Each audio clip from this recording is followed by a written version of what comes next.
Assalamualaikum warahmatullahi wabarakatuh. Perkenalkan, nama saya Aulia Putri Nabila dengan NIM 19016077.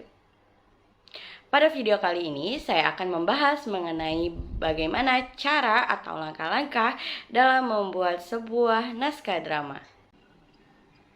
Secara makna, naskah drama adalah sebuah teks yang menggambarkan kehidupan dan watak manusia melalui tingkah laku atau akting yang dipentaskan. Nah, bisa dibilang naskah drama ini merupakan blueprint dari sebuah drama karena drama akan dieksekusi sesuai dengan naskah drama yang sudah dibuat. Nah, berdasarkan pengertian naskah drama tersebut, maka tidak akan lengkap kalau kita tidak mengetahui unsur dan struktur dari sebuah naskah drama. Nah, apa saja sih unsur dari sebuah naskah drama? Baiklah, yang pertama yaitu ada alur. Nah, alur adalah rangkaian peristiwa dan konflik yang menggerakkan jalan cerita. Nah, alur drama ini mencangkup bagian pengenalan cerita, konflik awal, perkembangan konflik, hingga penyelesaian. Nah, unsur naskah drama yang kedua yaitu ada penokohan. Penokohan adalah cara pengarang menggambarkan karakter tokoh. Dalam sebuah pementasan drama, tokohlah yang menggambarkan atau memerankan secara langsung cerita yang ada di sebuah naskah drama. Nah, tokoh ini terbagi menjadi dua, yaitu tokoh utama dan juga tokoh pembantu. Tokoh utama adalah tokoh yang menjadi sentral cerita dalam pementasan drama. Sedangkan tokoh pembantu diartikan sebagai tokoh yang dilibatkan atau dimunculkan untuk mendukung sebuah jalannya cerita. Nah, unsur ketiga dalam sebuah teks drama yaitu ada dialog. Dialog adalah karya tulis yang disajikan dalam bentuk percakapan antara dua tokoh atau lebih. Nah, dalam dialog pun terdapat dua unsur. Yang pertama yaitu ada wawancang dan yang kedua itu ada kramagung. Wawancang adalah kata-kata atau kalimat yang harus diucapkan oleh tokoh dalam drama. Sedangkan kramagung diartikan sebagai petunjuk perilaku, tindakan atau perbuatan yang harus dilakukan oleh tokoh. Nah, selanjutnya yaitu ada latar. Latar adalah keterangan mengenai ruang dan waktu dalam drama. Nah, latar ini terbagi menjadi tiga, yaitu ada latar tempat, latar waktu, dan latar suasana. Latar tempat menggambarkan lokasi terjadinya setiap scene dalam drama. Nah, latar tempat dapat digambarkan dengan bantuan properti yang mendukung. Misalnya drama yang dipentaskan adalah drama fabel yang berlatar tempat di hutan belantara. Nah, maka bisa ditambahkan properti seperti pohon-pohon buatan, rerumputan buatan, bunga-bunga buatan, serta kostum hewan yang dikenakan oleh para tokoh.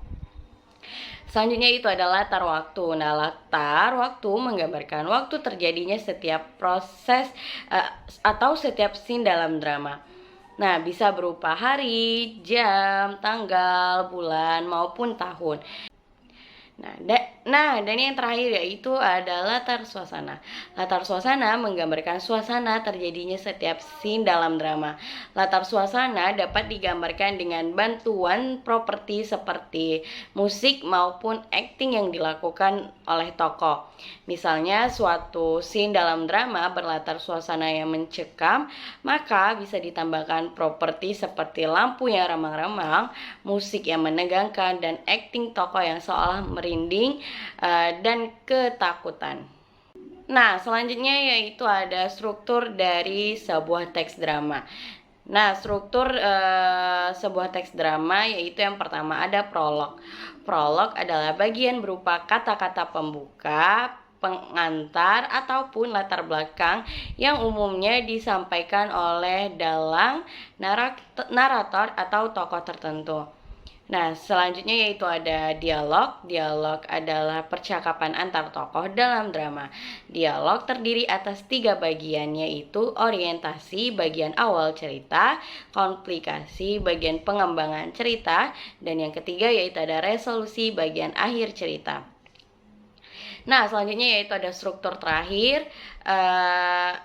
epilog. Epilog adalah kata-kata penutup yang berupa simpulan maupun amanat tentang keseluruhan isi dialog. Nah, baiklah, dari unsur dan struktur tersebut, maka terdapat juga ciri-ciri drama dan kaidah kebahasaan drama yang perlu kita perhatikan. Nah, ciri-ciri drama yang pertama yaitu disampaikan dalam bentuk dialog, memiliki tokoh atau karakter yang diperankan. Yang ketiga, terdapat konflik atau ketegangan yang menjadi inti dari cerita drama. Yang keempat, dilakukan di atas panggung yang telah dilengkapi dengan peralatan dan properti untuk menghidupkan suasana. Yang kelima, dilakukan di hadapan penonton karena drama merupakan sarana hiburan. Nah, terakhir yaitu ada kaidah kebahasaan drama.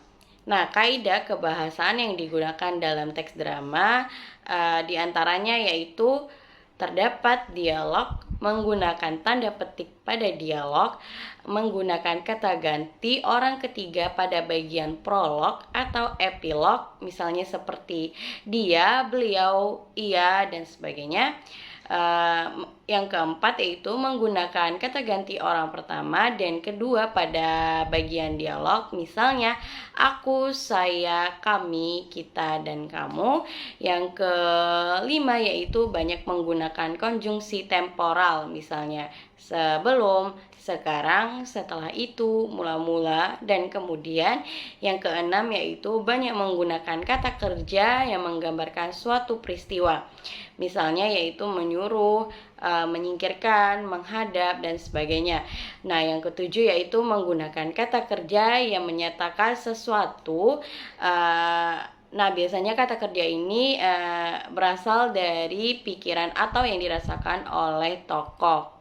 Dan yang terakhir yaitu menggunakan kata sifat untuk menggambarkan tokoh, tempat, atau suasana. Nah, jadi sudah jelas ya bahwasanya jika kita ingin menulis sebuah teks drama, maka ada baiknya jika kita harus memahami apa saja yang mendukung dalam penulisan sebuah naskah drama. Misalnya seperti kita harus memahami struktur, unsur pembangun, ciri-ciri dari sebuah teks drama, dan kaidah kebahasaan drama. Nah, jadi tidak hanya pengertian saja ya yang harus kita pahami, melainkan ada beberapa unsur lainnya yang juga harus kita pahami secara seksama. Nah, baiklah, cukup sekian penjelasan dari saya. Apabila ada kekurangannya saya mohon maaf. Saya tutup. Wabillahi taufiq wal hidayah. Wassalamualaikum warahmatullahi wabarakatuh.